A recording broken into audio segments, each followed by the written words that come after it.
To lock apps on Redmi Note 15 Pro 5G, first of all, we'll need to open settings on our device. Next step is to find the app lock, which is located in the apps section right here. Then when you click on app lock, you will need to turn it on, then provide it with a password that you will use to unlock locked apps.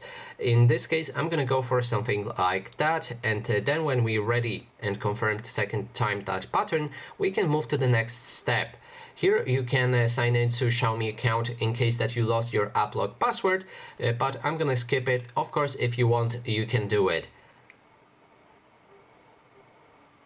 Now, next step is to confirm use app lock, and then you can add fingerprint unlock to unlock those apps as well. I'm gonna cancel it. I don't want to unlock them with fingerprint.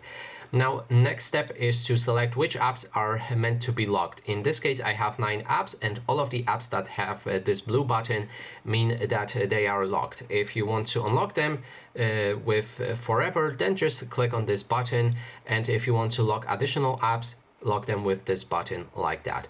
Now when we have everything ready, let's try to access apps like a gallery, which is locked, and as you can see right here, it asks me for a password. I need to provide it to open this app, and that is basically everything. Thanks so much for watching, and if you like this video, please consider subscribing.